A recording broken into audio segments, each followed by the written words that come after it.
محترم 22 دسمبر کی 16 تاریخ ہے اور سلسلہ درس جو سورۃ الفاتحہ کے حوالے سے ہے اس میں ہماری دوسری نشست ہے۔ کل ہم نے بسم اللہ الرحمن الرحیم کے حوالے سے گفتگو کی تھی اور آج ہماری گفتگو ہوگی الحمد للہ رب العالمین۔ الحمد للہ رب العالمین، تو اس میں 4 لفظ ہیں۔ الحمد نمبر 1، للہ 2، رب عالمین۔ ان میں اگر اللہ کو نکال لیں کیونکہ وہ بسم اللہ الرحمن الرحیم میں شامل تھا تو 3 نئے لفظ ہیں، الحمد، رب اور عالمین، اور ان میں سب سے پہلے ہے حمد۔ عام طور پر ہم اس کا ترجمہ کرتے ہیں کہ تمام تعریفیں یا تمام تر تعریف، تمام ستائش، تمام پریز، تعریف، ستائش، خوبیاں اللہ کے لیے ہیں جو تمام جہانوں کا رب ہے، پالنہار ہے، مالک ہے۔ تو پہلے لفظ ہے حمد، الحمد للہ رب العالمین۔ تو حمد کا معنی تعریف بھی کرتے ہیں، اور علامہ اصلاحی صاحب نے الحمد کا معنی شکر کیا اور کہتے ہیں کہ شکر ہے اللہ کے لیے جو تمام جہانوں کا رب ہے۔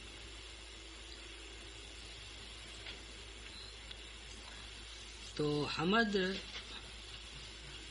زبان عرب میں کیا ہے، استعمالات قرآن میں کیا ہے، اور یہاں پر حمد کیا ہے۔ پھر حمد سے قرآن حکیم میں ایک لفظ استعمال ہوا احمد، احمد جو سپرلیٹو ڈگری ہے، احمد سپرلیٹو ڈگری ہے، اور نبی پاک صلی اللہ علیہ وسلم صف کی آیت نمبر 6 میں سیدنا مسیح علیہ السلام کی طرف سے پیشین گوئی کے طور پر یہ استعمال ہوا ہے، مبشرم برسول یاتی من بعد اسمہ احمد، کہ میں بشارت دیتا ہوں کہ میرے بعد ایک رسول آئیں گے، اور وہ جو آنے والے رسول ہیں ان کا نام کیا ہوگا، عام ترجمہ اس کا ہم کرتے ہیں اسمہ احمد، ان کا نام احمد ہوگا۔ سورہ صف آیت نمبر 6۔ لیکن جس وقت وہ رسول آئے ہیں، سورہ آل عمران آیت 144، 3:144 میں، اور سورہ الفتح 48ویں سورہ آیت نمبر 29 میں ان کو محمد کے نام سے پکارا گیا ہے۔ محمد جو ہے وہ بھی حمد ہی سے ہے، حمد سے، اور یہ باب تفعیل کا اسم مفعول ہے، اور محمد کا معنی ہے وہ جو بے پناہ حمد کا مستحق ہو، یعنی بہت زیادہ جس کے لیے حمد کی گئی ہو، حمد کا مستحق ہو، حمد کا مستحق۔ یہاں ایک سوال ہے کہ مسیح علیہ السلام نے تو کہا تھا کہ میرے بعد جو رسول آئیں گے ان کا اسم ہوگا احمد، اور جب وہ رسول آئے ہیں تو کس نام سے آئے ہیں، ریحان۔ تو اگر کوئی عیسائی سوال کر دے ہم پر کہ بھئی میں تو احمد کے ماننے کا مکلف تھا، اور جو نبی جس کا کہ آپ ہم سے مطالبہ کرتے ہیں ماننے کا، ان کا تو نام احمد نہیں ہے، محمد ہے۔ خود قرآن ان کو کہتا ہے محمد رسول اللہ 3:148، محمد رسول اللہ والذین معہ 3:144، اور محمد رسول اللہ والذین معہ 48 29. اور خود سورہ محمد میں آیت نمبر 2 میں وآمنوا بما نزل علی محمد، تو یعنی 47 میں ان کو محمد کہا گیا. کیا چلو وہ لفظ تو محمد ہی ہوگا نا، کوئی 5-6 جگہ ہوں یا ایک سے زیادہ ہوں. تو سوال تو یہ پیدا ہوا ہے کہ جب وہ آئے ہیں تو محمد کے نام سے آئے، اور جب ان کی بشارت دی گئی تھی تو احمد کے حوالے سے کہا گیا تھا. تو ریحان بیٹے سوال سمجھے؟ کیا سمجھے؟ اس میں پہلے تو ان کا نام مطلب احمد کہا گیا تھا، لیکن جب وہ آئے تو ان کا نام محمد تھا. ہاں تو سوال کیا بنا؟ سوال یہ بتاؤ کہ پھر کیا یہ دو الگ الگ شخصیات ہیں، یا مطلب یہ بھی کہہ سکتا نا کہ احمد جو نہیں آیا اس کا مطلب یعنی عیسائی ہم سے سوال کرتا ہے کہ بھئی یہ بتاؤ کہ جس کے بارے میں ہمارے مسیح نے پیشین گوئی کی تھی نا، وہ تو احمد ہونے تھے، اور جس نبی کو تم مانتے ہو وہ تو محمد صلی اللہ علیہ وسلم ہے. اور جس طرح عیسائی یہ سوال کر سکتا ہے نا، اسی طرح قادیانی بھی اس سوال کو الٹ کر پیش کرتے ہیں. وہ بھی کہتے ہیں کہ ہمارا جو غلام احمد قادیانی ہے وہ احمد ہے. وہ غلام درمیان سے حذف کر دیتے ہیں اور بہت زور دیتے ہیں کہ ہمارا جو نبی ہے وہ احمد ہے. اور نعوذ باللہ سیدنا مسیح علیہ السلام نے جس کے بارے میں پیشین گوئی کی تھی وہ ہمارے یہی غلام احمد قادیانی ہے. میں اس حوالے سے لینا ہے کہ اس تضاد کو جو ظاہرہ طور پر نظر آ رہا ہے اس کو حل کیا جائے. اس ضمن میں 5 مقامات ہیں قرآن کے جہاں پر اللہ تبارک و تعالیٰ کے لیے حمد کا لفظ بطور مبتدا اور خبر استعمال ہوا ہے. ایک تو یہی الحمدللہ رب العالمین، دوسرا سورہ الانعام 6 سورہ، پھر سورۃ الکہف 18 سورہ، 18 کے بعد سورہ سبا، اور سبا کے بعد فاتر، یعنی سورہ فاتر نمبر 1 آیت نمبر 2، سورہ الانعام آیت نمبر 1، سورہ کہف 18 آیت 1، 34 آیت 1، 35 آیت 1. یہ تو تقریباً آپ کہہ سکتے ہیں کہ سورتوں کے آغاز میں، یعنی ان مقامات پر ان سورتوں کا آغاز ہوا ہے. اور سورتوں کے داخل میں بھی یہ استعمال ہوئے. تو حمد ہوتا کیا ہے؟ حمد کہتے کس کو ہے؟ عربی زبان کا اگر ہم لغات کا مطالعہ کریں، لغات عرب، تو وہ کہتے ہیں کہ حمد کسی ایسے فعل پر جو فاعل سے اس کے اختیار اور ارادے سے سرزد ہو، یہ ایک شرط ہے بڑی بنیادی. کوئی ایسا فعل ہو جو ایسے فاعل سے سرزد ہو جو صاحب اختیار اور ارادہ ہو، اور اس میں انتہائی حسن اور جمال پایا جاتا ہو، یا نفع بخشی اور فیض رسانی ہو.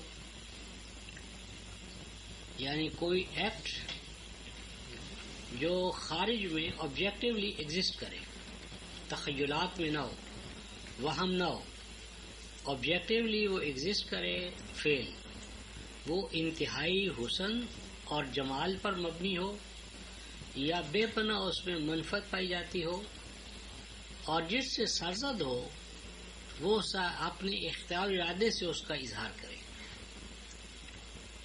مثلا اب آپ دیکھیں کہ ایک مور ہے، مور وہ ناچ رہا ہے، پائل ڈالتا ہے، اور جس وقت وہ پائل ڈالتا ہے اور اس کے جو پروں کا حسن و جمال ہے اور وہ کیفیت ہے، اس سے آدمی جو ہے وہ ایک طرح کا مبہوت سا ہو جاتا ہے.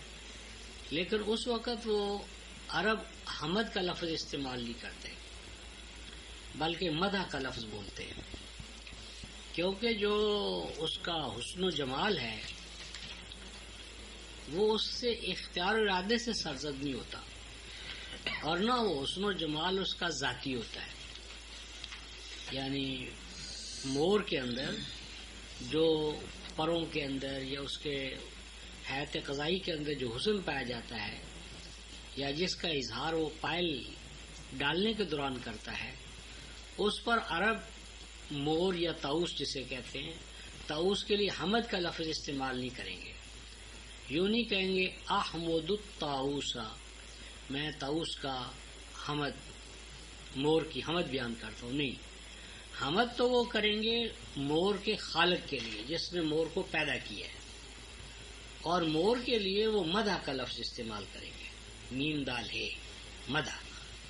یعنی مدح ایک ایسا لفظ ہے جو کسی بھی ایسے فعل کے لیے آپ استعمال کر سکتے ہیں جو فاعل سے سرزد ہو بغیر اس کے کہ اس میں اس کا اختیار ہو یا ارادہ ہو.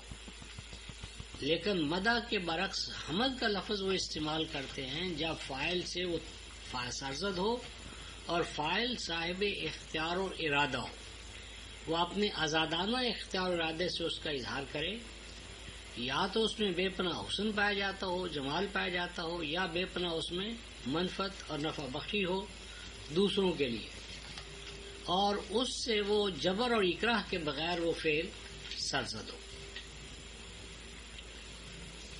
اب مثلا یہاں بات جو اللہ تعالیٰ الحمدللہ رب العالمین، تو یہاں حمد کا آبجیکٹ جو ہے یا وجہ جو ہے وہ کیا ہے؟ ربوبیت عالمینی. یعنی حمد کا سبب کیا قرار دیا گیا ہے؟ رب العالمین ہونا. تو ربوبیت جو ہے وہ ایک ایسا عمل ہے جو ایک نظر آنے والا ہے، نظر آتا ہے. ربوبیت ایک پھول کو دیکھ لیں، ایک یعنی بیج کو دیکھ لیں، کوئی بھی چیز جو ہے وہ اپنے نقطۂ آغاز سے گریجولی جب تدریجی طور پر اپنے منطقی انجام کی طرف پہنچ رہی ہے تو اس کا پہنچانے والا جو ہے وہ مستحق حمد ہے. تو یہاں پر ربوبیت کو اللہ کے لیے حمد کا سبب قرار دیا گیا ہے.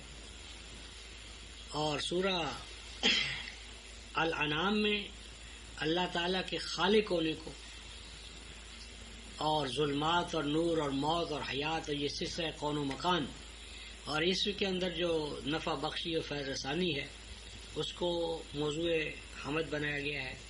سورہ الانعام آیت 1. اور کہف کے اندر اللہ تعالیٰ کے ہادی ہونے کو 18:1 میں اللہ تبارک و تعالیٰ کے لیے حمد کا باعث یا سبب قرار دیا گیا ہے کہ وہ اس نے الکتاب قرآن دستور حیات نازل کیا ہے. تو یہ جو قرآن کا دستور حیات ہونا یہ ایک محسوس اور مری عمل ہے.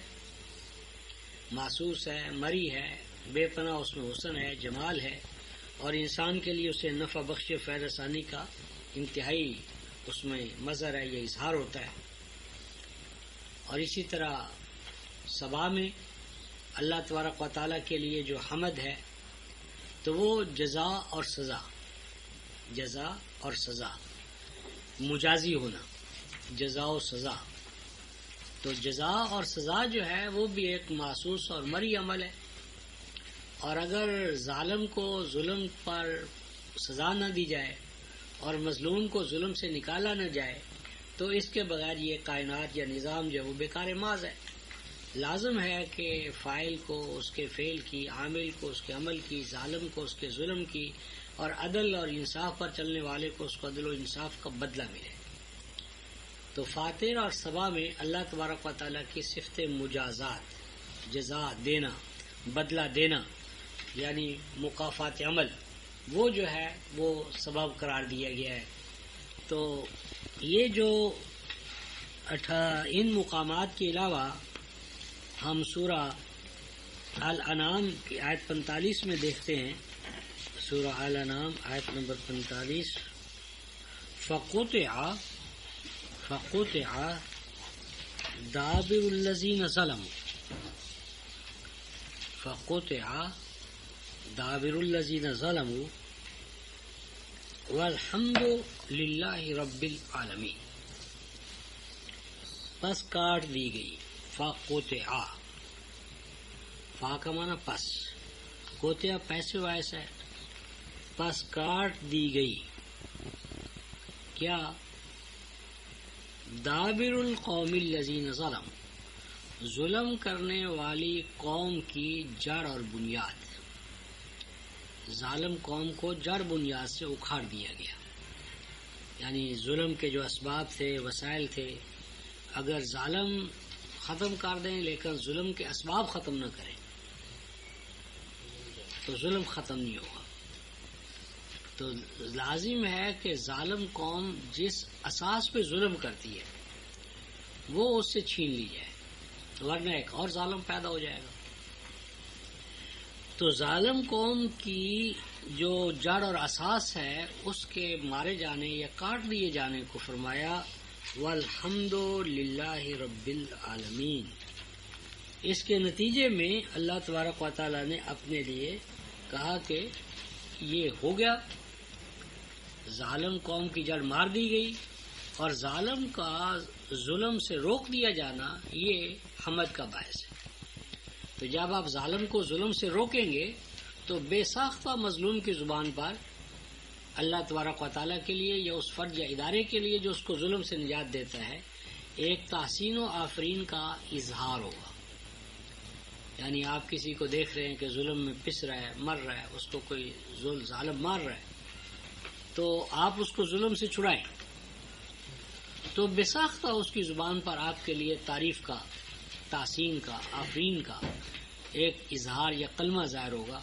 وہ جو کلمہ تحسین و آفرین ہے ظالم کو ظلم سے روکنے پر اور مظلوم کو ظلم سے نجات دینے پر، اس پر یہ اظہار ہوا ہے فقطع دابر الذین ظلموا والحمد للہ رب العالمین، والحمد للہ رب العالمین۔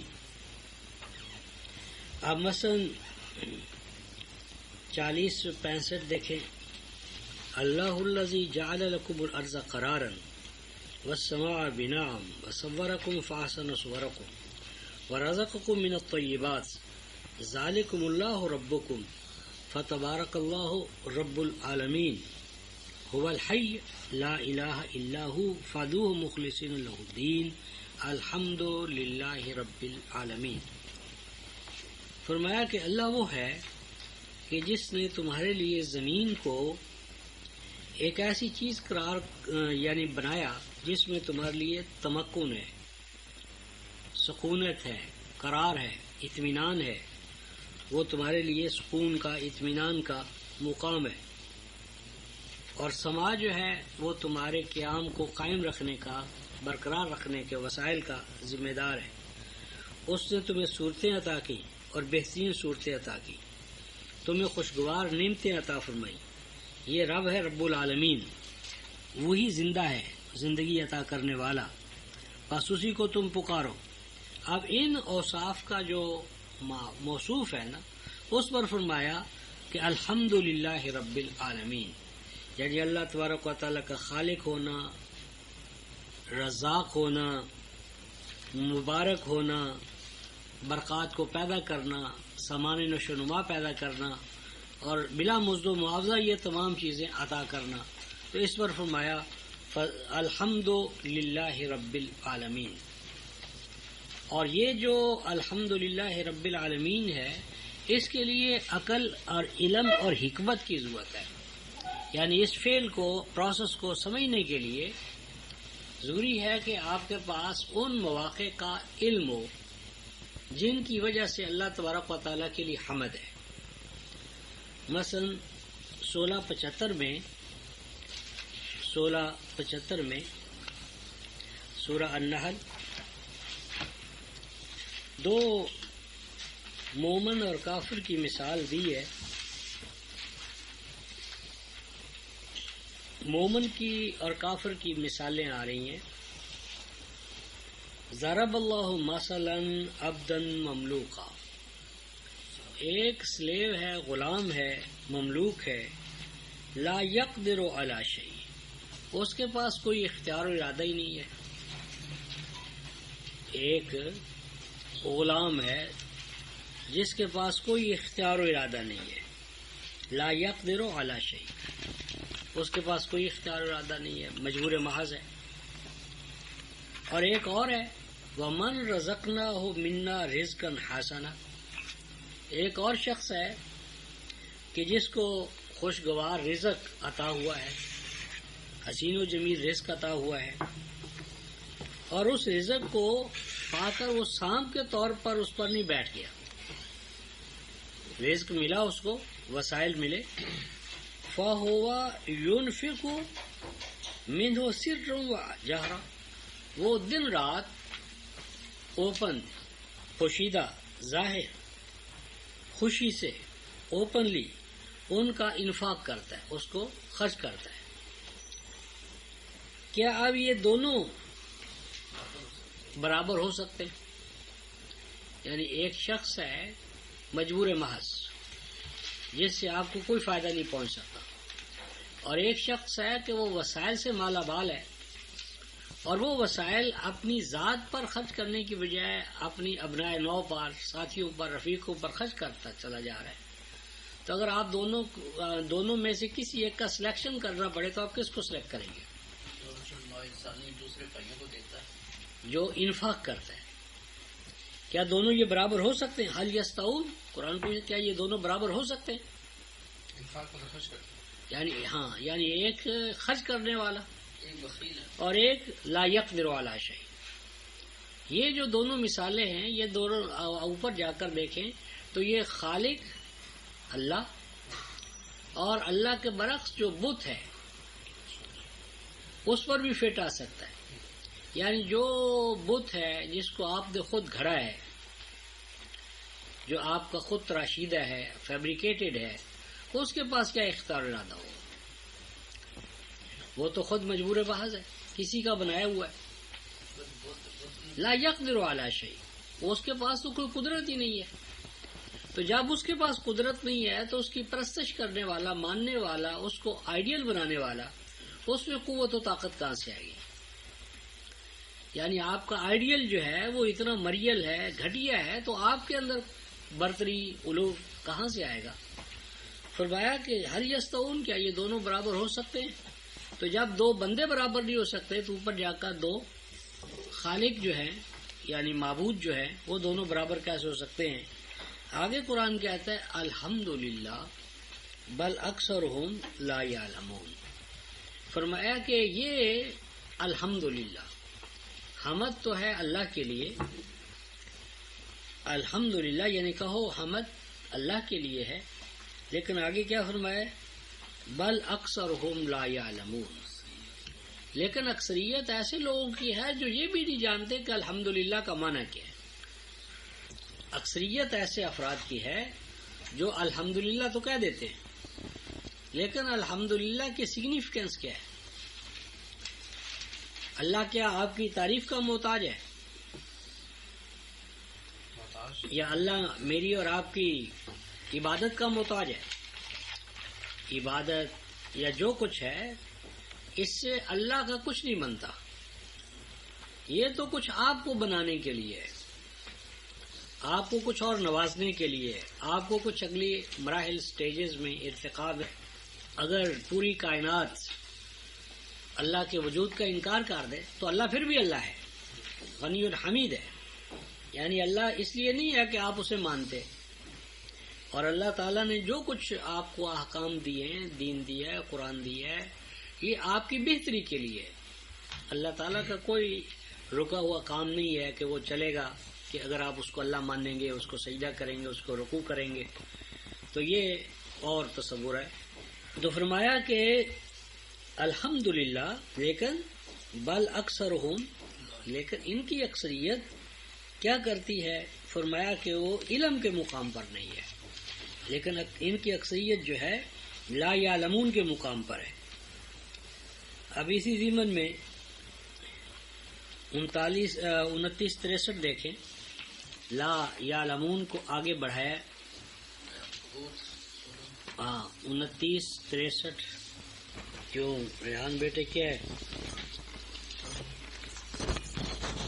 پڑھو کیا ہے؟ وَلَئِن سَأَلْتَهُمْ مَن نَزَّلَ مَاءً فَأَحْيَا بِهِ الْأَرْضَ بَعْدَ مَوْتِهَا لَيَقُولُنَّ اللَّهُ قُلِ الْحَمْدُ لِلَّهِ بَلْ أَكْثَرُهُمْ لَا يَعْقِلُونَ. فرمایا کہ ان سے اگر سوال کیا جائے کہ من نزل من السماء ماء، کہ یہ جو آسمان ہے، بادل ہے، پہاڑ ہے، بلندیاں ہیں، ان سے جو پانی اترتا ہے اس کا باعث کون ہے؟ کیا تمہارے دیوتا ہیں، بت ہیں، انسان ہے؟ کہ وہ پانی کہ جس کے ذریعے زندہ ہو جاتی ہے زمین جبکہ اس میں زندگی کے کوئی آثار نہیں ہوتے.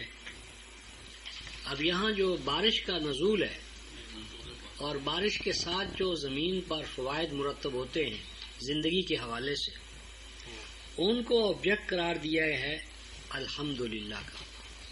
لیکن فرماتے ہیں کہ کہو اللہ ہی کے لیے حمد ہے، بل اکثرہم لا یعقلون،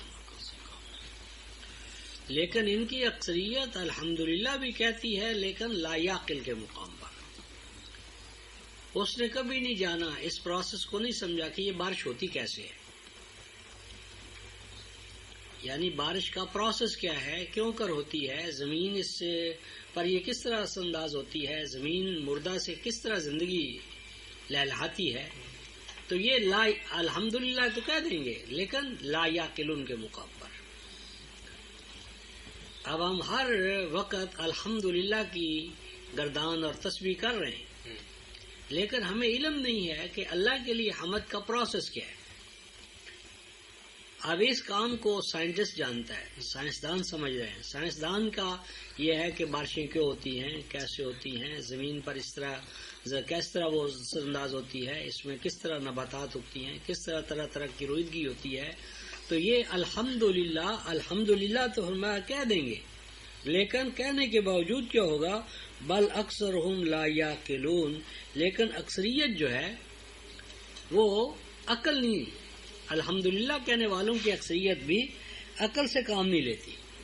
ویسے جو ہر کوئی تو سائنٹسٹ ہے نا، نہیں، مقصود یہ ہے، یعنی مقصود یہ ہے کہ آپ جو کام کہیں یا کریں وہ بربنا عقل اور علم کہیں، یعنی جانتے ہو اس کی طرف. ہاں، یعنی آپ جاننے کی کوشش تو کریں. یعنی اگر آپ ایک اعتراف کر رہے ہیں، کنفیشن کرتے ہیں، اعتراف کرتے ہیں تو اس اعتراف کو بربنا علم کریں.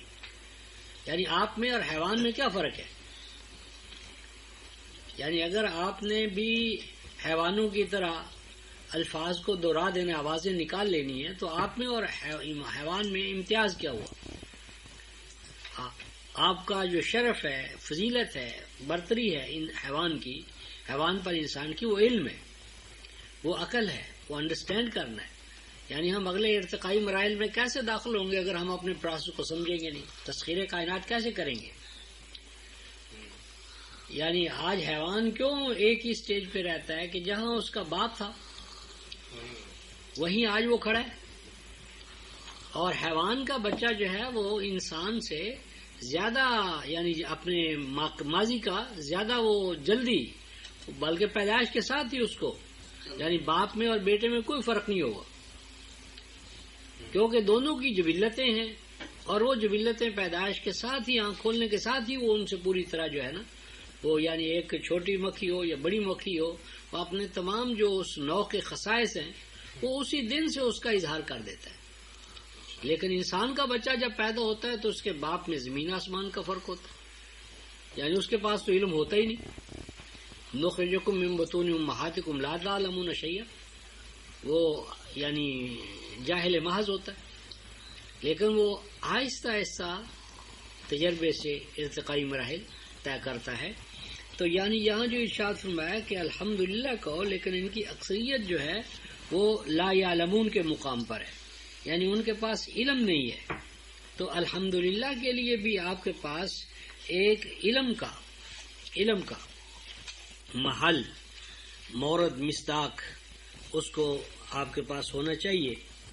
اور اس کے لیے قرآن حکیم نے دوسرے مقام پر یعنی جب آپ کو سمجھ میں آ جائے تو پھر آپ جو تعریف کرتے ہیں وہ ہاں، یعنی حمد بھی، تعریف بھی شعوری طور پر ہونی چاہیے. اگر آپ لاشعوری طور پر کہتے رہیں گے تو وہ ایک پروسیس ہے، جس طرح کہ آپ اس سے مستفید نہیں ہو سکیں گے. یعنی اگر آپ کے ہاتھ میں روٹی ہے لیکن آپ جانتے نہیں ہیں کہ روٹی ہے، تو آپ بھوکے ہونے کے باوجود اس کو کھائیں گے نہیں.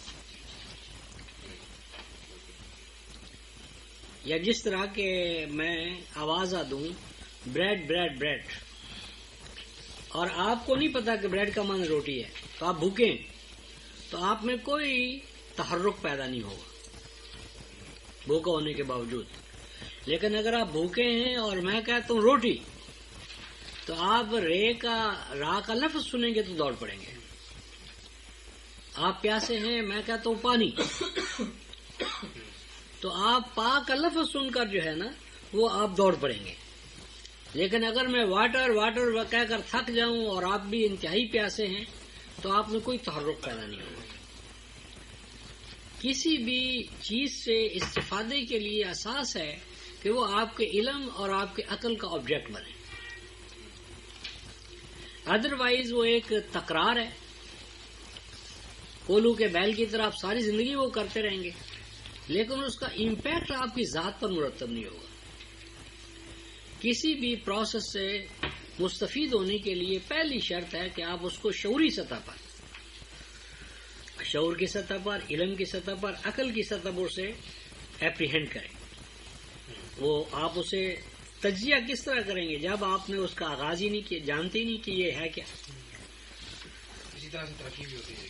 ہاں، اس کے بغیر ترقی نہیں ہوگی. یعنی اس کا نقطہ کا آبجیکٹ بنے آپ کے سمع، بصر اور فؤاد کا. سمع، بصر اور فؤاد کا آبجیکٹ بنے گی. آپ اس کا انالیسس کریں گے، تجزیہ کریں گے، اس کے کمپوننٹس کو آپ جانیں گے. تو ہو سکتا ہے کہ آپ مثلا آپ کو وافر مقدار میں پانی دے دیا گیا، فرض کر لیں، تو جب تک وہ ہے آپ کی پیاس بجھتی رہے گی. اب اگر آپ میں پانی بنانے کی استعداد نہیں ہے، آپ نہیں سمجھتے کہ پانی جو ہے وہ کمپاؤنڈ ہے اور اس میں اس کا فارمولا اتنی آکسیجن اتنی ہائیڈروجن ہے، جب آپ کے پاس ہائیڈروجن بھی وافر ہو، آکسیجن بھی وافر ہو، اور آپ کو محتاج بھی ہو پانی پینے کے، لیکن آپ کو پروسیس علم میں نہیں ہے، نہیں ہوگا. تو اب آپ ان چیزوں سے استفادہ کرنے کے لیے پہلی چیز ہے کہ آپ کے پاس علم ہو.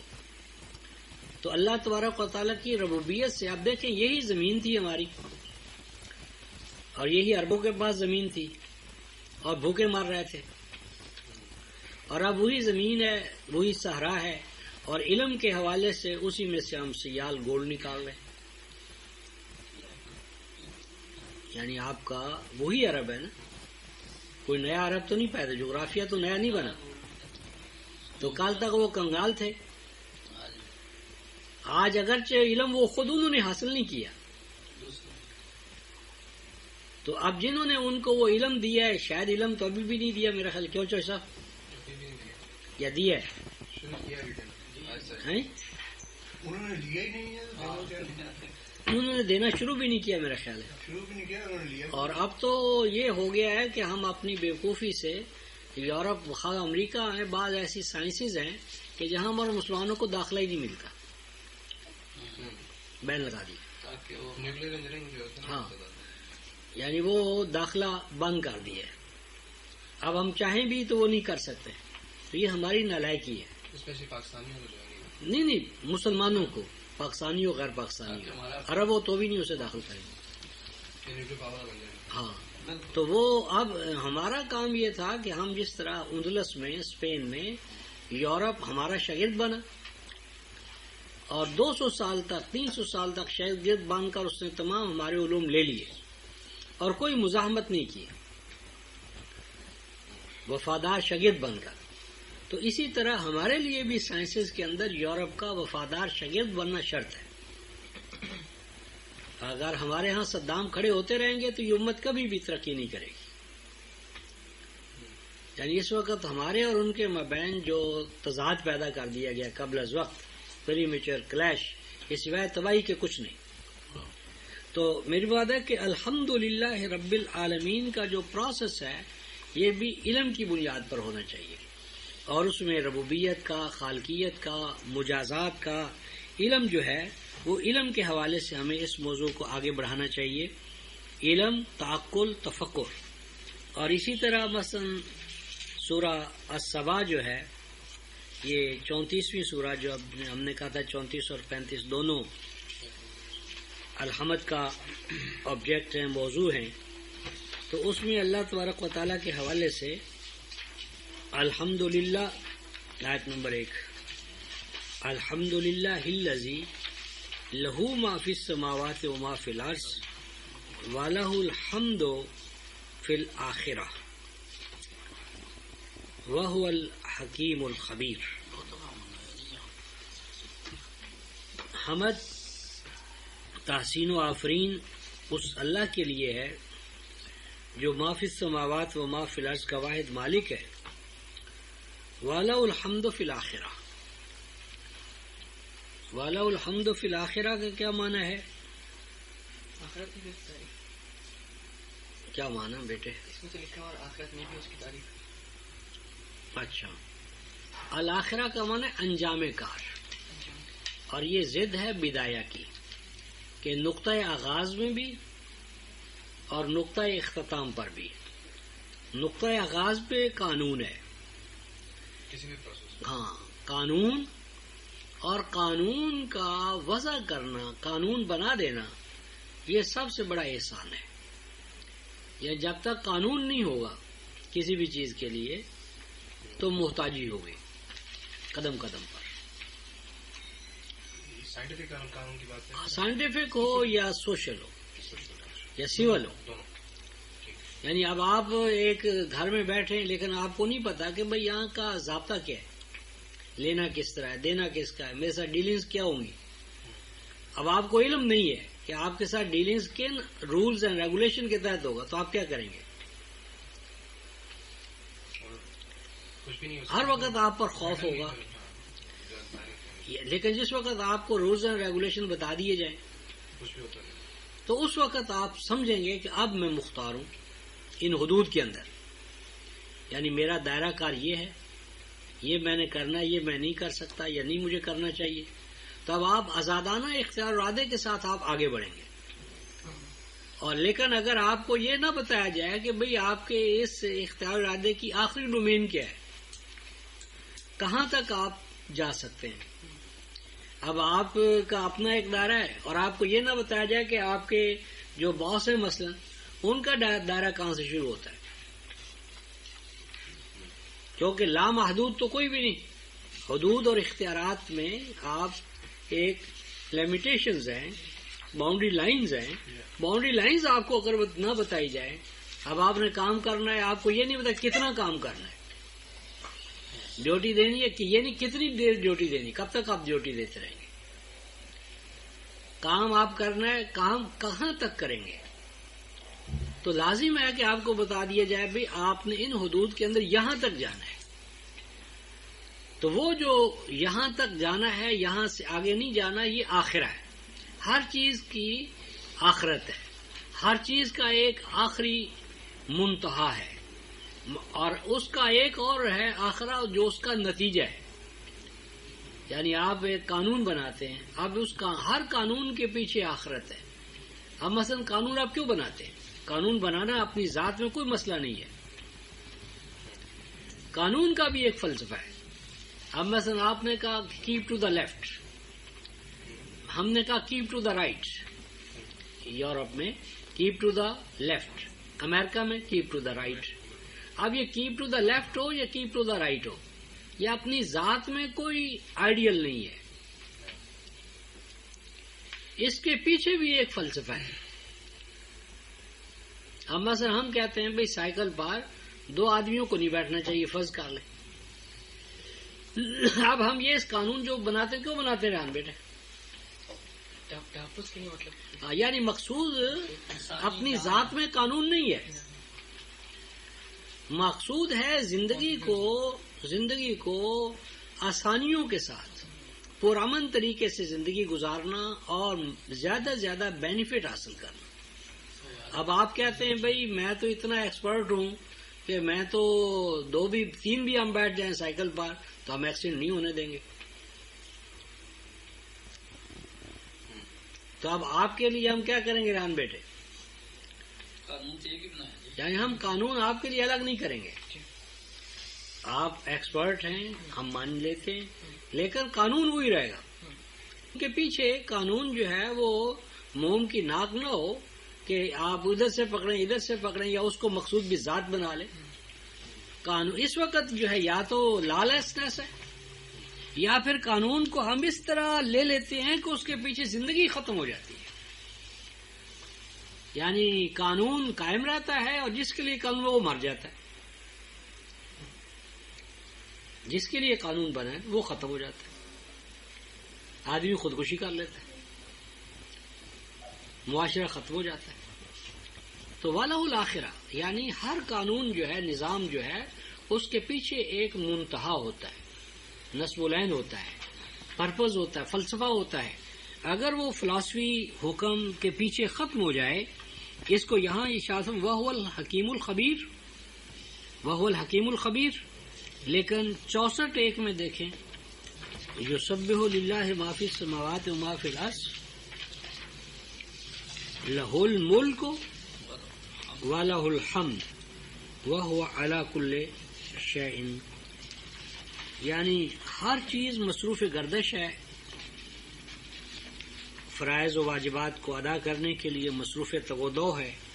وہ سب کچھ جو آسمانوں میں ہے اور زمین میں ہے, اور اسی کے لیے اقتدار اعلیٰ ہے. ملک ساورنٹی اقتدار اعلیٰ اسی کا ہے. اور نہ صرف ملک اس کے لیے ہے, آگے فرمایا وَلَهُ الْحَمْدُ, اور حمد بھی اسی کے لیے. یعنی جو حمد کا مستحق ہو اس کے لیے ضروری ہے کہ اس کے پاس ملک ہو, اختیار ہو, ارادہ ہو, وہ مالک ہو. اگر اختیار و ارادہ نہیں ہے حمد کیا؟ اگر حمد والے اعمال نہیں ہیں, مثلا قرآن حکیم کچھ افراد پر تنقید کرتا ہے. سورہ آل عمران یہ غالباً 188 آیت ہے. ہاں, یحمد لا تحسبن الذین یفرحون بما اتوا ويحبون ان يحمدوا بما لم يفعلوا فلا تحسبنهم بمفازة من العذاب ولهم عذاب علیم. نہ گمان کر ان لوگوں کے بارے میں. کون سے لوگ جن کی کیا پہچان ہے؟ یفرحون بما اتوا, کہ جو کچھ ان کو مل جاتا ہے نا وہ اس پہ فرح اور نازاں اور غرور کی نفسیات میں آ جاتے ہیں. یعنی جو کچھ آپ کو ملا ہے نا وہ آپ کی لائبلٹیز میں ہے. یعنی آپ جو کچھ آپ کو ملا ہے اس کو آپ نے صحیح استعمال کرنا ہے, ہینڈل کرنا ہے, اس کو آپ نے تعمیر کے لیے استعمال کرنا ہے. اور اگر آپ کو جو ملا ہے اسی پر آپ آپے سے باہر ہو جائیں تو جس وقت آپ آپے سے باہر ہو جائیں گے کسی نہ کسی وقت, آپ مثلا اب آپ گاڑی پر بیٹھے ہیں اور اگر آپ بھائی بس اب تو میں مالک بن گیا ہوں, تو یہ غلط بات ہے. کسی وقت بھی آپ ایکسیڈنٹ کرائیں گے. کچھ پا کر کنٹرول کرنا اپنے آپ کو, ڈسپلن میں رکھنا, یہ بات ہے. اگر آپ آپے سے باہر ہو جائیں, اپنی حدود کو پھلانگ دیں گے تو پھٹ جائے گا. جتنے بھی ایکسیڈنٹ ہوتے ہیں عموماً یہی دیکھا گیا ہے کہ ڈرائیور جو ہے وہ اپنے بارے میں یہ گمان کرنے لگتا ہے کہ میں تو بڑا ایکسپرٹ ہوں, میں تو بڑا شاطر ہوں, میں تو بڑا ماہر ہوں, میں تو بڑا اسپیڈ پر اپنی سواری پر کروں, مجھے کیا ہو سکتا ہے. جس وقت یہ کیفیت ہوگی تو کہیں نہ کہیں وہ لوز کرے گا.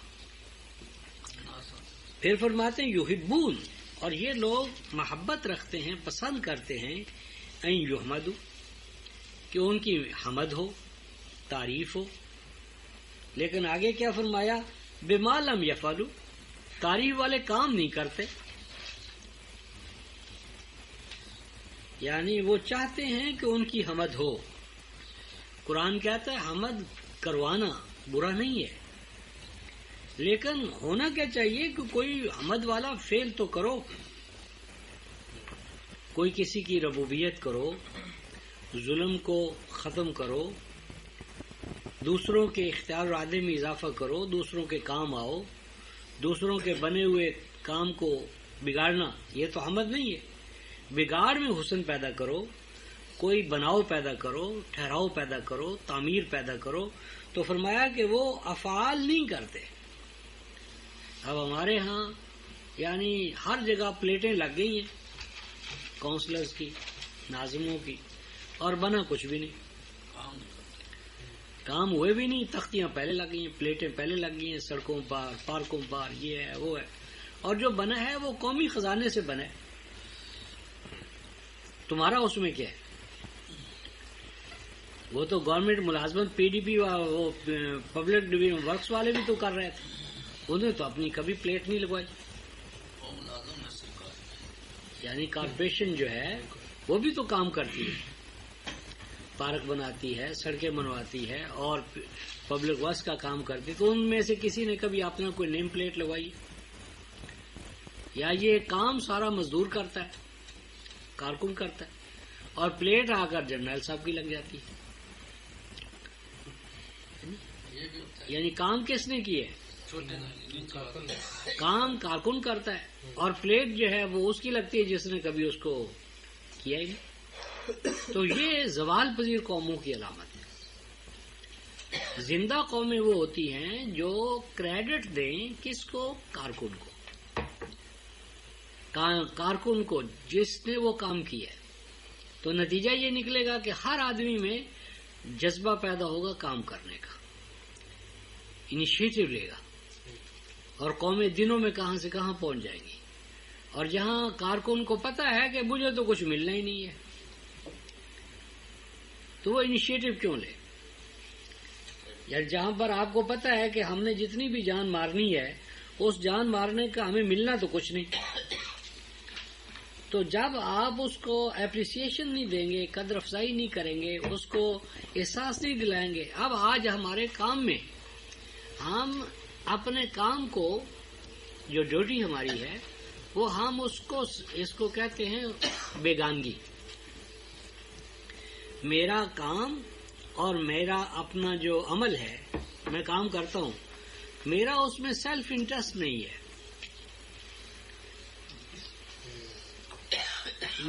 میں اپنے کام میں، ڈیوٹی میں کوئی دلچسپی نہیں رکھتا. کیوں نہیں رکھتا؟ ایک تو اپریسیشن نہیں ہے، دوسرا یہ ہے کہ اس کے مطابق دوسری چیز، میں اپنے کام کو ایک بگاڑ سمجھتا ہوں. کام میرے انر کا تقاضا نہیں ہے. میں 8 گھنٹے جا کر ڈیوٹی دے دیتا ہوں. کیوں دے دیتا ہوں؟ یعنی میں کام دوسرے کے لیے کر رہا ہوں. اس وقت پوری روئے زمین پر ہمارا اقتصادی نظام بنیاد ہی سے غلط ہے، کیونکہ کارکن اپنا کام نہیں کر رہا. ویجز، سیلری، وہ اس کے انر کا تقاضا نہیں ہے.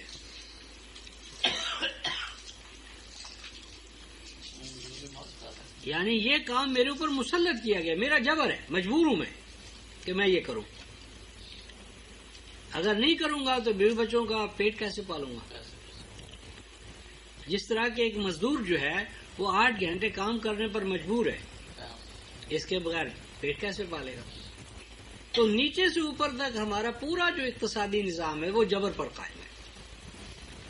اور جس معاشرے میں ہر کارکن کام کرے گا اس لیے کہ وہ اس کی ذات کا تقاضا ہوگا، تو وہ معاشرہ ہی اور ہوگا.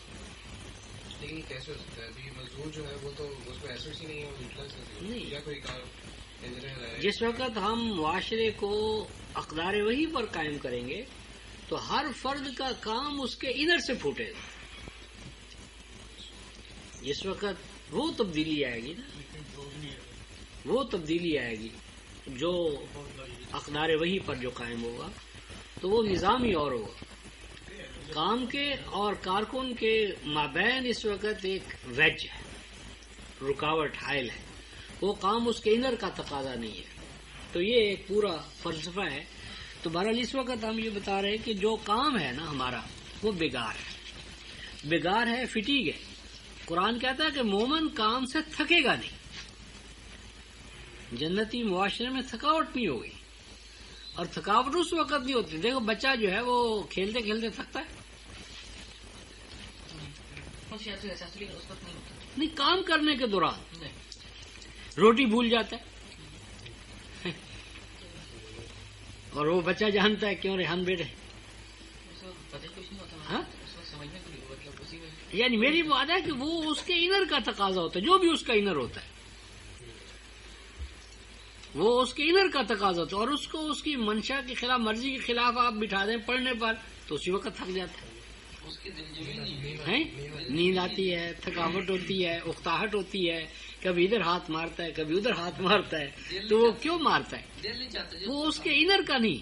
جو بھی اس کا انر ہے نا, جو جس سٹیج پر بھی وہ ہے, وہ اس کے انر کو جس وقت آپ ایکسپلور کرتے ہیں یا آگے بڑھنے کا ایکسپیڈائٹ کرتے ہیں, اس وقت اس کے کام کرنے کا انداز اور ہوتا ہے. یعنی اب آپ چھٹی کے دن کام کرتے ہیں, آپ کا سٹائل اور ہوتا ہے. دفتر میں جاتے ہیں تو یک وقت آپ کا موڈ تبدیل ہو جاتا ہے. جب آپ کا باس آپ سے رحمت دلی کا مظاہرہ کرتا ہے, خوشگواری کے ساتھ کرتا ہے, تو آپ کام اور حوالے سے کرتے ہیں.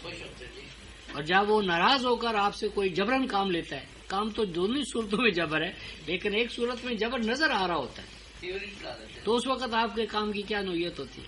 اگر ایکسٹرا ٹائم کے علاوہ کام آفس کا 3 بجے کے بعد آپ کو کام کیا جائے گا, نہیں, وہ اور جبر ہے. مسئلہ صرف یہ ہے کہ جس وقت کوئی بھی کام آپ کے انر کا تقاضا ہوگا تو وہ آپ کی کیفیت اور ہوگی. جب باہر سے آپ پر مسلط کر دیا جائے گا تو اس وقت آپ کی آؤٹ پٹ کارکردگی اور ہوگی. اس وقت جو عالمی سطح کا بحران ہے وہ یہ ہے کہ عامل کے عمل کا اس کی ذات سے رشتہ ختم ہو چکا ہے. اس کو الینیشن کہتے ہیں, سیلف الینیشن, یعنی کام اور عامل, اس کے مابین جو ہے کہ ایک ویجز نے, جسے مزدوری کہتے ہیں, اجرت کہتے ہیں, بیگار کہتے ہیں. تو یحبون ان یحمدوا بما لم یفعلوا. اب اس کے برعکس ہم ایک اور حوالہ دیکھتے ہیں, 28-70. وَهُوَ اللَّهُ لا الہ الا ہو لہ الحمد فی الاولی والآخرہ ولہ الحکم وإلیہ ترجعون. مل گیا ریان بیٹے؟ 471. وہ الہ ہے, اللہ وہی ہے, هو اللہ, کہ اس کے علاوہ کسی اور میں الوہیت نہیں پائی جاتی. لہ الحمد فی الاولی والآخرہ, اسی کے لیے حمد ہے. لہ الحمد لام حرف جار, اسی کے لیے حمد ہے آغاز میں بھی, اولا کا معنی آغاز, ابتدائے کار, والآخرہ اور انجام کار. اور جس کے لیے حمد ہے نا, والہ الحکم, اس حکم اسی کا ہو. والہ الحکم, حکم اسی کا ہے, اور اسی کے لیے وإلیہ ترجعون, اور اسی کی طرف تمہارا لوٹنا ہے. اب اسی بات کو قرآن نے 7:54 میں, سورہ اعراف آیت نمبر 54, تبارک اللہ رب العالمین کے حوالے سے ہے. یہ ان ربکم الذی سے شروع ہوتی ہے آیت, میرے خیال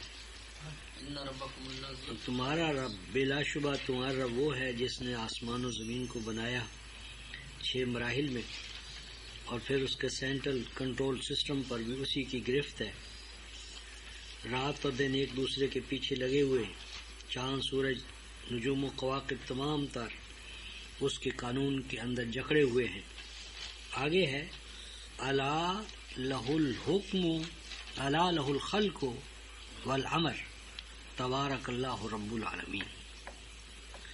رب العالمین کے لیے دو چیزیں ہیں، خلق بھی اور امر بھی. خلق جس کا معنی ہے پیدا کرنا، پیدائش، کریشن.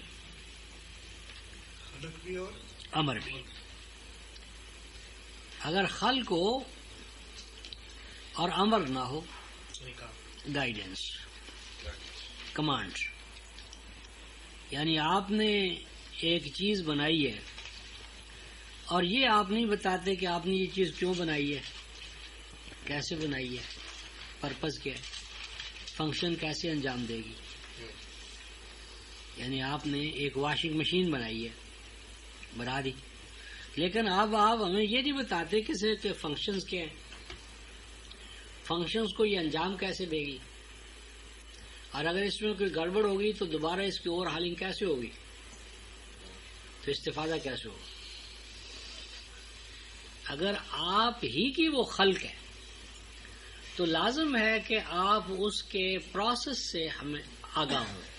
آپ ہی کی بنائی ہوئی ہے نا. اگر آپ کی خلق ہے تو آپ کا عامر ہونا ضروری ہے، یعنی اسے آپ کی کمانڈ، آپ کا جو پرپز جو آپ نے جس کے لیے اس کو بنایا ہے اس کے ساتھ ہم آہنگ ہونا چاہیے. اتفاق اور اتفاقیہ نتیجہ نہیں ہے کہ اتفاقاً چیز بن گئی. یعنی جب آپ شعوری طور پر کوئی چیز بناتے ہیں تو لازم ہے کہ آپ کے ذہن میں پہلے سے اس کا کوئی ایک خاکہ ہوتا ہے. یعنی کوئی بھی ڈیزائن آپ کرتے ہیں نا تو ڈیزائن اصل نہیں ہوتا، ڈیزائن کو بھی کوئی چیز فارمولیٹ کرتی ہے اور وہ پرپز ہے. اب آپ ایک بلڈنگ کا ڈیزائن بناتے ہیں، اگر بلڈنگ سکول ہے تو اس کا ڈیزائن اور ہوگا، فیکٹری ہے تو اس کا ڈیزائن اور ہوگا، اگر سنگل فیملی کے لیے ہے تو اس کا ڈیزائن اور ہوگا، اور اگر بڑی فیملی ہے تو اس کا ڈیزائن اور ہوگا. ڈیزائن پر کو متعین کر رہا ہے کیا پرپز. اور اگر آپ کے سامنے کوئی پرپز ہی نہیں ہے، پرپز لیس ہے، کوئی ڈیسٹنی، کوئی گول، کوئی آئیڈیل نہیں ہے، تو وانڈرنگ ہے. یعنی وانڈرنگ، ریحان بیٹے، سفر اور آوارہ گردی میں کیا فرق ہے؟ سفر کسی جگہ پہ پہنچنا مقصود. یعنی سفر کے اندر آوارہ گردی میں ہو سکتا ہے کہ آپ سفر سے زیادہ مسافت طے کریں. یعنی اب آپ نے یہاں آنا تھا تو یہ آپ کے گھر سے 6 کلومیٹر کا فاصلہ ہے، ہو سکتا ہے کہ آپ 60 کلومیٹر وانڈرنگ ہو، لیکن وانڈرنگ کو ہم ٹریولنگ یا جرنی نہیں کہتے. تو جو چیز وانڈرنگ میں اور سفر میں حد فاصلہ ہے، گول، آبجیکٹو، ڈیسٹنی. اور ڈیسٹنی کے بغیر جو ہے وہ بیکار. تو اس لیے ضروری ہے کہ جو خلق ہو اس کے پیچھے امر ہو، ڈیزائن کے پیچھے پرپز، اور پرپز بھی اگر متعین ہو جائے لیکن پرپز کو حاصل کرنے کا میتھڈ نہ ہو تو کیا کریں گے. یعنی آپ نے متعین کر لیا کہ آپ نے پنڈی جانا ہے، لیکن پنڈی تک پہنچنے کا جو پرپز آپ کا ہے اس تک پہنچنے کے لیے ذرائع بھی تو ہونے چاہیے، اور ذرائع بھی ایک سے زیادہ ہو سکتے ہیں. تو آپ نے سلیکٹ کرنا ہے. پنڈی پیدل بھی جایا جا سکتا ہے، گاڑی پر بھی جایا جا سکتا ہے، ریل پر بھی جایا جا سکتا ہے، ہوائی جہاز پر بھی جایا جا سکتا ہے. تو آپ نے خلق جو پیدائش ہے، پروسیس ہے، اس کو پرپز، اور پرپز کے پیچھے کمانڈ کرنے کے لیے کوئی نہ کوئی میتھڈ ہوگا. اور اگر آپ کا کوئی پروسیس ایسا ہے جس کے پیچھے نہ پرپز ہے، نہ میتھڈالوجی ہے، نہ اس کے پیچھے گورننگ کوئی اصول ہے، پرنسپلز ہیں، تو کچھ بھی نہیں. تو فرمایا کہ خلق بھی ہو اور امر بھی ہو. تو پھر کیا ہوتا ہے تبارک اللہ رب العالمین. تو ابھی ہم نے الحمدللہ رب العالمین، رب العالمین پر جب پہنچنا ہے نا تو خلق اور امر پر بات کرنی ہے. خلق اور امر، تبارک اللہ رب العالمین. تو یہ جو حمد ہے، حمد یہ ایک تو اللہ کے خالق ہونے کے حوالے سے، رب ہونے کے حوالے سے، جزا و سزا کے حوالے سے، اور کتاب کے عطا کرنے کے حوالے سے، کتاب کے عطا کرنے کے حوالے سے، اور انبیاء علیہ السلام کے حوالے سے قرآن یہ 27-59 میں کیا ریحان بیٹے عبارت 59 پڑھو. قل وسلام علی عبادہ الذین اصطفیٰ اللہ خیر اما. ترجمہ کیا ہے؟ تعریف، حمد، ستائش اللہ کے ساتھ خاص ہے. الحمدللہ. لیکن نبیوں کے لیے کیا ہے؟ وَسَلَامٌ عَلَىٰ عِبَادِهِ الَّذِينَ اصْطَفَىٰ. یہاں سلام لعبادہ کیوں نہیں آیا جیسا؟ سلام سلامتی ہے اس کے مصطفیٰ بندوں کے لیے.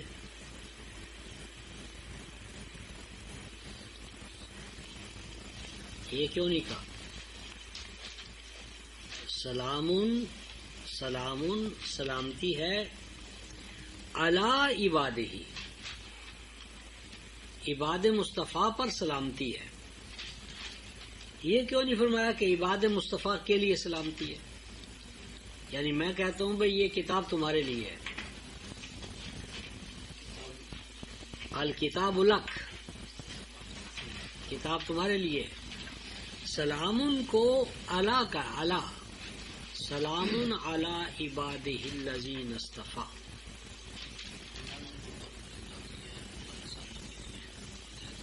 کیوں ایسا؟ سلام علی عبادہ الذین اصطفیٰ، یعنی عباد، جب اگر کہا جاتا کہ عباد مصطفیٰ کے لیے سلامتی ہے تو اس میں وہ چیز نہ آتی جو اس وقت ہے.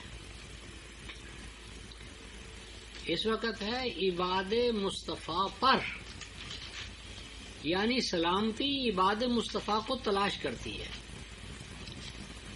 سلامتی کا محل ہے، سلامتی تلاش کرتی ہے عباد مصطفیٰ کو.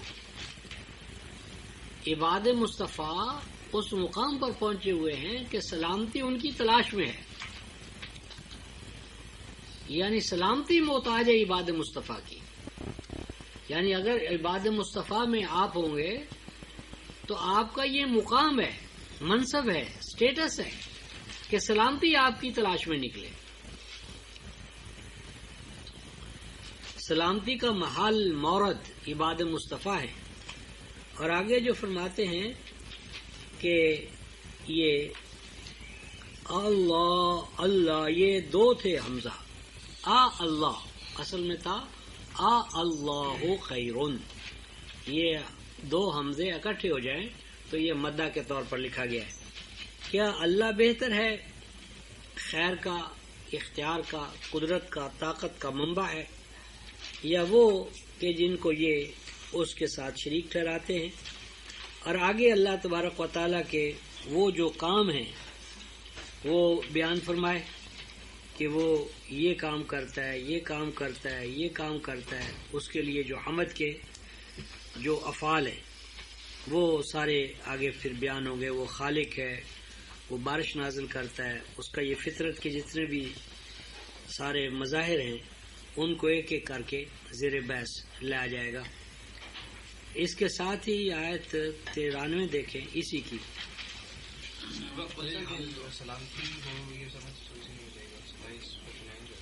یعنی یہاں یہ بتایا ہے کہ جس وقت آپ اللہ تبارک و تعالیٰ جن کو سلیکٹ کرتا ہے نا، جو سلیکٹیز اللہ تعالیٰ کے جو سلیکٹڈ ہوتے ہیں افراد یا اقوام،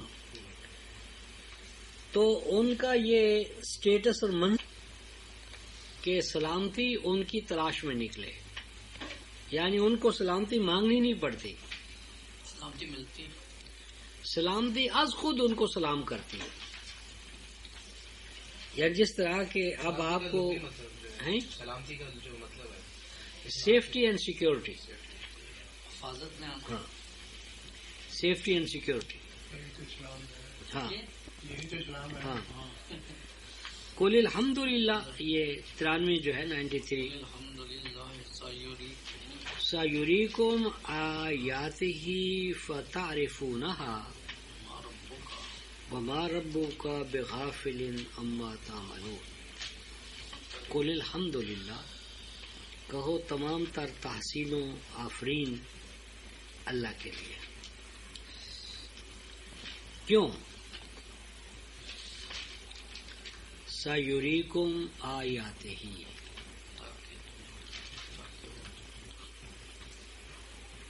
سیریکم آیاتہ کیا معنی ریحان بیٹے؟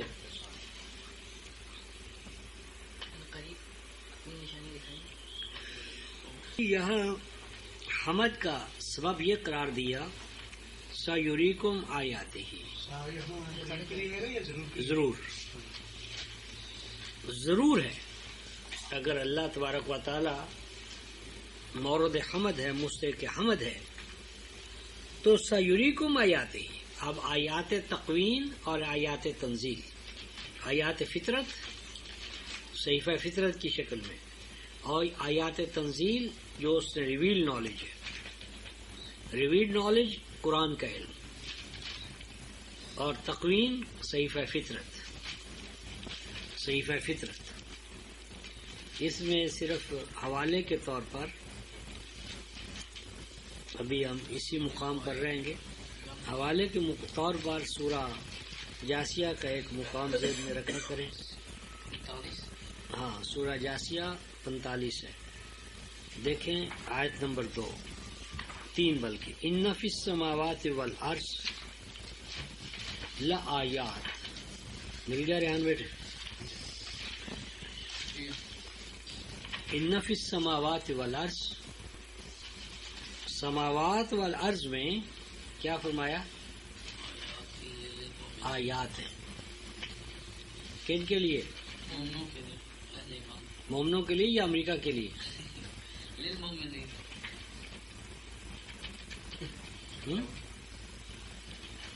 مومنوں کے لیے ہیں. تھا تو مومنوں کے لیے، لیکن مومنوں نے کہا نہیں، وہ قرآن میں نہیں تلاش کرتے، سماوات والارض میں کیا کریں گے. سماوات والارض میں آیات ہیں. کن کے لیے؟ للمومنین. مومن اپنے مقام سے گر گیا. مومن کی تو پہچان بتائی تھی کہ وہ تلاش کرتا ہے آیات کو، کہاں؟ سماوات میں والارض میں. پھر فرمایا وفی خلقکم، اور اس بات میں کہ تم پیدا کیسے ہوئے ہو. کبھی امبرولوجی، پیدائش پر غور کیے؟ اب پیدائش پر کون کام کر رہا ہے؟ اور کون پیدائش سے پہلے بتا دیتا ہے کہ ذکر ہے یا انثی ہے؟ الٹرا ساؤنڈ کے ذریعے قبل از وقت بتا دیتے ہیں کہ ذکر ہے یا انثی ہے، ماں کو اس کی تصویر. ہم تو انہوں نے کورس 2 مہینے کا کیا ہے لندن میں کہ بچے پیٹ کے اندر کیا کیا بیماریاں آئیڈینٹیفائی ہوتی ہیں. ہاں وہ بھی ڈاکٹر ہے ایک، وہ مسعود طارق کو اٹینڈ کرتے ہیں پچھلی جمعے کو ہے. جین سے یعنی جو پیدا ہو اس کے بعد نہیں، پیدائش سے پہلے پیٹ کے اندر بیماریاں ہو سکتی ہیں اور کیا ان کا علاج ہو سکتا ہے ماں کا اس وقت. اور قرآن سورہ رات میں بتاتا ہے کہ یہ اس کے اندر پیٹ کے اندر ہی کیا کیا کمی اور بیشی ہونے سے کیا کیا تبدیلیاں آ سکتی ہیں. ما تغیظ الارحام و ما تزداد کل شیء عنده بمقدار. 13 بیٹا جی، یہ جو تغیظ الارحام و ما تزداد 13 کیا؟ یعنی رحم مادر کے اندر کیا کمی اور کیا بیشی، یعنی کوئی بیماری باہر سے تو آنی نہیں ہے. دونوں میں سے وہ کسی کو ہو سکتی، وہ آ جائے اندر. وہ تو رحم مادر میں جو پروسیس ہے، جنینز ہے، خوراک ہے، جو اس کا سارا ماحول ہے، اسی کے اندر جو توازن اور اعتدال کا ہونا نہ ہونا. تو میرے بات کہ تمہاری اپنی پیدائش کفی خلقی کو، تمہاری اپنی پیدائش ذکر اور انثی کی اپنی پیدائش. وما یبث من دابہ، اور اس کائنات میں دواب کیسے پیدا ہوتے ہیں. ریپٹائل، راتولرس، 2 پاؤں پر چلنے والے، پیٹ پہ چلنے والے، 4 پاؤں پر چلنے والے. اس پروسیس میں آیات ہیں کن کے لیے؟ لقومی یوقنون، جو اپنے رب کا یقین کرنا چاہیں. یقین کرنا چاہیے. ہاں، یعنی یقینی وجود باری کے نشانات ہیں. اب وہ جو یقین کا پروسیس تھا، وفی خلقکم وما یبث من دابہ، وہ تو ہم نے چھوڑا. پھر فرمایا واختلاف اللیل والنہار، یہ دن کبھی چھوٹا ہوتا ہے کبھی بڑا ہوتا ہے، کبھی سرما ہوتا ہے کبھی گرما ہوتا ہے، کبھی ایک ہوا آ رہی ہے کبھی دوسری ہوا. یہ کیوں ہوتا ہے؟ یہ تو ساری سائنٹسٹ کی طرف سے ہیں. دن کا عدل بدل کرانا، رات کا، موسموں کا تغیر اور تبدل کیوں ہوتا ہے؟ موسموں کا تغیر اور تبدل، رات اور دن کی کمی بیشی، ہواؤں کا ہیر پھیر. وما انزل اللہ من السماء من رزق، اور یہ بارشیں کیسے ہوتی ہیں، کیوں ہوتی ہیں؟ کبھی کم کبھی زیادہ، کبھی ہوتی نہیں. اور ان بارشوں کے ہونے سے، پانی سے زمین کے اوپر کیا اثرات مرتب ہوتے ہیں؟ زمین کا فرٹائل ہونا کیوں ہوتا ہے؟ زمین شور کیسے ہو جاتی ہے؟ اس کو ریکلیم کیسے کرنا ہے؟ وتصریف الریاح، اور ہوائیں بدل بدل کر مختلف موسموں میں تغیرات اور تبدیلیاں ہواؤں میں کیوں ہوتی ہیں؟ آیات لقومی یعقلون، ان میں نشانات ہیں، آیات ہیں. ایک آیت نہیں ہے، آیات ہیں. اور یہ اس قوم کی پہچان ہے جو عقل سے کام لے. جو اندھوں اور بہروں کی طرح پورا قرآن بھی آپ پڑھتے رہے تو کیا ہوگا؟ وہ جس طرح میں نے کہا کہ اگر آپ جانتے نہیں ہیں کہ پانی ہوتا کیا ہے، پانی کے لفظ کا اعادہ کرتے رہیں، تو کبھی پانی کے لفظ کے اعادے کرنے سے آپ کی پیاس بجھی ہے؟ روٹی کے لفظ کا اعادہ کرتے رہیں بیٹے ریحان، تو بھوک ختم ہو جائے گی. الفاظ سے تو کام نہیں چلے گا. بار بار کہتے ہیں روٹی. ہاں، کچھ کہتے رہو. قرآن آگے دیکھے، تل کا آیات اللہ، یہ ہم تمہیں اپنی آیتیں بتا رہے ہیں. اب یہاں آیات اللہ کس کو کہے؟ سائنس کو. یعنی جو برانچز آف نالج ہیں ان کو آیات اللہ کہا. نتلوہا علیک بالحق، اور ان کے تلاوت کرنے کا ایک مقصد ہے. یہ بلا مقصد نہیں تمہیں ہم نے یہ باتیں بتائیں. اب اگر ساری عمر قرآن پڑھتے رہے اور ان کو موضوع بحث ہی نہیں بنایا تو اس پرپز کو تو آپ نے غارت کر دیا. تو کہنا یہ تھا کہ اللہ تبارک و تعالیٰ کی جو آیات ہیں، سیریکم آیاتہ، ہاں 27-93، سیریکم آیاتہ، تو اللہ تعالیٰ تمہیں اپنی آیات تقوین اور تنزیل سمجھائے گا، سمجھ کا طریقہ کار. فتعرفونہا، تو جب وہ تمہیں اپنا یہ پروسیس سمجھا دے گا نا، پھر تمہیں ان آیات کی معرفت حاصل ہو جائے گی، عارف ہو جاؤ گے. لیکن عجیب بات آگے کیا آتی ہے، وَمَا رَبُّكَ بِغَافِلٍ عَمَّا تَعْمَلُونَ. لیکن اے مسلمانوں، جو تم کر رہے ہو، تم کیا کر رہے ہو؟ اللہ کے علم اور معرفت اور آیات کی وجہ تم کیا کر رہے ہو؟ وَمَا اللَّهُ بِغَافِلٍ عَمَّا تَعْمَلُونَ. جو کارنامے تم انجام دے رہے ہو نا، وہ کارنامے جو ہیں اللہ ان سے بھی غافل نہیں ہے. یہ اشارہ ڈائریکٹلی مسلمانوں کی طرف، یعنی مسلمان، یعنی قرآن ایک ایسی کتاب ہے کہ اس کا، یعنی میں نے بتایا تھا کہ اس کے پرت ہے. یعنی آج ہم دیکھیں تو ہماری حالت ہے. اچھا کیونکہ اگر یہ تو ایسی دنیا ہے بعد ہاں میں ٹھیک ہوئے یعنی آج ہماری حالت ہے، کل کو کوئی اور اس کا مصداق بن جائے گا. اس کی تو پوائنٹ. ہاں اس کی تو کلاسک لٹریچر کا خاصہ یہ ہوتا ہے، کلاسک لٹریچر اس کا خاصہ یہ ہوتا ہے کہ اس کے اندر جہاد معانی ڈائمینشنز وہ تبدیل ہوتے رہتے ہیں، خطاب کی نوعیت تبدیل ہوتی رہتی ہے، موقع محل تبدیل ہوتا رہتا ہے، لیکن اس کے اندر جو یونیورسلٹی ہوتی ہے وہ قائم رہتی ہے. تو اس حوالے سے جو موضوع بحث ہے ہمارا کہ جس وقت ہم کہتے ہیں الحمدللہ رب العالمین، تو صرف یہ ایک الفاظ اللہ تعالی ہماری تعریف کا محتاج نہیں ہے. وہ چاہتا یہ ہے کہ ہم اس کے اس کائنات جو شاہکار ہے، خلقتہ بیدی ہے، جو اللہ تعالیٰ کا شاہکار ہے کائنات، کیونکہ مصور کو پہچاننے کا ذریعہ کیا ہے؟ ریحان بیٹے، یعنی اس کی تصویر کو آپ پہچانیں.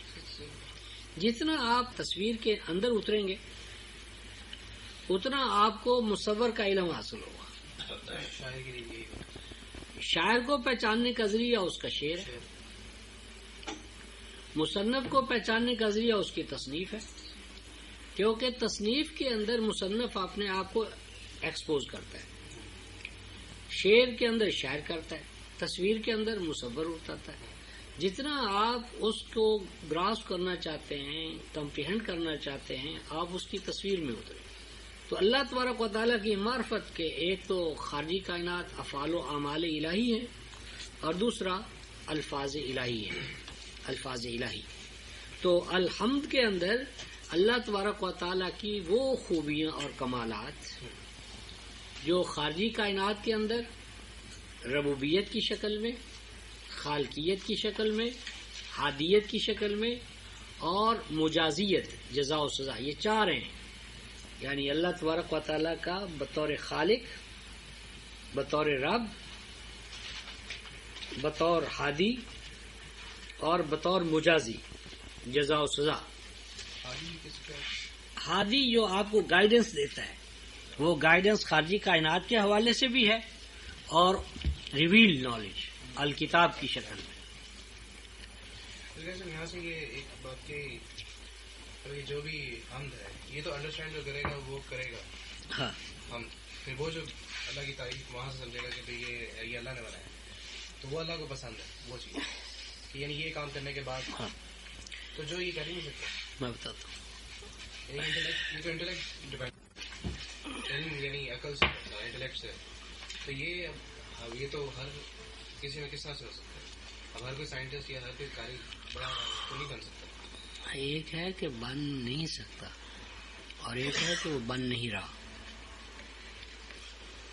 ایک ہے کہ آپ یہ کام کر نہیں رہے اور ایک ہے آپ کر نہیں سکتے. اچھا جو نہیں کر سکتے دونوں میں فرق ہے، دونوں میں فرق ہے. فرق تو ہے. یعنی آپ کر نہیں سکتے یا کر نہیں رہے. یہ کیسے طرح ہے کرنی؟ یعنی جو مسلم ہے، مومن ہونے کا جو دعویٰ کرتا ہے، انسان ہونے کا جو دعویٰ کرتا ہے، اس کا یہ جواب نہیں ہو سکتا کہ وہ یہ نہیں کر سکتا. اللہ تبارک و تعالیٰ کسی کو کوئی ایسا کام اس کے ذمہ نہیں لگاتے جس کی اس میں استعداد نہ ہو. یہ الگ بحث ہے کہ آپ اپنے آپ کو مجبور بنا کر بیٹھ جائیں. یعنی میں اگر آپ سے بطور استاذ میں آپ کو کوئی سوال دوں ریاضی کا اور میں ایسا سوال دے دوں کہ جو آپ کے سلیبس سے آؤٹ ہو اور آپ کو بتاؤں بھی نہیں. ایک تو یہ ہے کہ آپ کو ایک ہم سلیبس کروا دیتے ہیں اور کہتے ہیں بھئی اس سے ملتے جلتے ہم اب لے آئیں گے. آپ کو پہلے بتا دیے، یعنی آپ کا جو سلیبس ہے لازم نہیں کہ ہم منوان یہی سوالات آپ کے سامنے لائیں. اب وہ جو منوان ہم سوالات نہیں باہر سے لائیں گے تو آپ نہیں کہہ سکتے کہ یہ باہر سے ہے بھائی مانا کہ یہ جی ہمارے نصاب سے خارج ہے. خارج ہیں بھائی مانا کہ لفظوں میں آپ کے یہ نصاب میں نہیں ہے، لیکن یہ آپ کے نصاب میں ہے، اس کی منطق اور اس کے ساتھ کیونکہ اس کا پروسیس جو ہے آپ کو سارا سمجھا دیا گیا ہے۔ اسی طرح اللہ تبارک و تعالیٰ نے جو یہ چیزیں بتائی ہیں ان میں سے کوئی چیز نہیں جو ہماری کیپیسٹی سے باہر ہو۔ اگر ہم اپنی کیپیسٹی کو متحرک نہ کریں، کام میں نہ لائیں، اس کو ریئلائز نہ کریں یا کام میں نہ لائیں تو ہماری نالائکی ہے۔ ہم یہ نہیں کہہ سکتے کہ اس کی ایبلٹی ہمارے اندر نہیں پائی جاتی، یعنی جو کوئی بھی انسان کر رہا ہے وہ ہم کر سکتے ہیں۔ اگر ہمت ہار کر بیٹھ جائے تو ایک دوسری بات ہے۔ ایسا آپ نے جو آج حمد اور احمد اور محمد کے جو ڈیفرنس بتایا وہ نیکسٹ اس میں نہیں وہ تو نہیں بتایا ابھی۔ نہیں بتایا سر، بس یہ وہ تو جو احمد کا اور محمد کا اور مقام محمود کا یہ تین چیزیں ہیں۔ ہاں یہ کیسے، لیکن اس میں یہ ہے نا کہ جیسا بڑی ڈیپ کوئی بات ہوتی ہے تو وہ ہر کوئی اس کو پیک نہیں کر سکتا۔ میں کہنا کہ نہیں ایک ہے پیک کرتا نہیں، ایک کر نہیں سکتا، دونوں میں فرق ہے۔ یعنی میں کہوں کہ بھئی آپ 50 گز نہیں دوڑتے، پھر کہوں کہ بھئی 50 دوڑ نہیں سکتے، اچھا یہ بات صحیح۔ یعنی دوڑ نہ سکنا اور بات ہے، نہ دوڑنا اور بات ہے۔ یعنی بہت سی چیزیں جو ہیں وہ ہمیں خوف جو ہے وہ ارتقاء کی طرف جانے میں روکتا ہے، جی ہاں، اور جب تک یہ آپ خوف کا بیریئر کراس نہیں کریں گے کوئی بھی اچیومنٹ ممکن نہیں۔ آپ کو فیئر جو ہے، خوف جو ہے، اس کو کراس کرنا پڑے گا، اس بیریئر کو۔ یہ کیسے کراس ہوگا؟ یہ تو تربیت اور تعلیم اسی چیز کے لیے تو ہے۔ لیکن تربیت اور تعلیم کس کام کے لیے؟ بڑے جو پڑھے لکھے لوگ ہیں وہ کئی جو ہیں وہ بھی یہ کام نہیں کرتے۔ نہیں آپ پڑھا لکھا کس کو کہتے ہیں؟ جن کو آپ پڑھا لے وہ تو خود جاہل ہے، ان پڑھ ہے۔ صحیح سمجھا۔ یعنی تعلیم جو ہے نا، یہ تعلیم تو ہے کہ جو آپ کو آپ کی ذات کی معرفت دے۔ اب ہمارا جو نصاب تعلیم ہے اس میں کہیں آتا ہی نہیں کہ پرپز آف ایجوکیشن ہے کیا، پڑھنا کیوں؟ اور جو کچھ آپ نے پڑھا ہے یا میں نے پڑھا اس لیے نہیں پڑھا کہ یہ ہمارے انر کا تقاضا تھا۔ کتنے افراد ہیں کہ وہ ایجوکیشن میں چلے گئے، کیا وہ جانا چاہتے تھے؟ ایجوکیشن اس کا پرپز تھا ادھر جانا؟ وہ تو بننا چاہتے تھے سی ایس، پولیس، جانا کہاں جاتے تھے، بیچارے جا نہیں سکے تو انہوں نے کہا چلو یار ماسٹر صاحب بن جاؤ۔ اور پرائمری ایجوکیشن جو ہے، آپ ترقی یافتہ ممالک کو دیکھیں، پرائمری ایجوکیشن پر، بیسک ایجوکیشن جو ہے وہاں پر سب سے زیادہ باصلاحیت لوگوں کو لگایا جاتا ہے، کیونکہ آپ کی ایجوکیشن دراصل پرائمری ہی ہے جو آپ کو بناتی ہے۔ تو بیسک ایجوکیشن جو ہے جب آپ کی خام رہ جائے گی۔ ایسے ایک سوال اور کرنا تھا۔ ہاں ایسے جو مطلب جو یہودیوں کے جو سائنٹسٹ ہیں وہ تو سارے سب اس کا مطلب عقل سے کام لے رہے ہیں، سب کام وہی کر رہے ہیں، تو وہ پھر کیا مطلب کہاں آتے ہیں؟ مطلب قرآن سے مطلب وہ سارے وہی کام کر رہے ہیں، لیکن وہ صرف اسلام کو نہیں، مسئلہ یہ ہے کہ جو قرآن ہے نا، ایک تو یہ الفاظ کی شکل میں ہے اور ایک کائنات فطرت کی شکل میں ہے۔ وہ کائنات فطرت کے قرآن سے مستفید ہو رہے ہیں، اللہ کے انعامات لوٹ رہے ہیں۔ آپ الفاظ قرآن کو اور اوراق قرآن کو لے کر چاٹ رہے ہیں اندھ اور بہروں کی طرح۔ نہ وہ آئیڈیل پر پورے پرفیکٹ ہے، نہ ہم ہیں۔ اس کا مطلب یہیں تک امید نہیں ہے اس کا مطلب۔ ہاں، تو اس لیے دونوں کے اندر جو ہے نا، دونوں کو کمبائن کرنے کی ضرورت ہے۔ اب وہ جو کریں گے تو وہ آئیڈیل ہو جائیں گے۔ ہاں، تو یعنی اس وقت جو ضرورت ہے، اب آپ کا کام تھا کہ آپ ان تک یہ قرآن پہنچاتے ہیں۔ اب آپ اس قرآن کو اپنا سرمایہ بنا کر کہ قرآن تو مسلمانوں کا ہے، قرآن کہاں مسلمانوں کا ہے؟ قرآن تو عالمین کے لیے ہے، قرآن تو الناس کے لیے ہے، ذکر للعالمین ہے۔ تو وہ جو ذکر للعالمین تھا اس کو آپ نے نوازیوں غازیوں کے لیے بنا کے رکھ دیا۔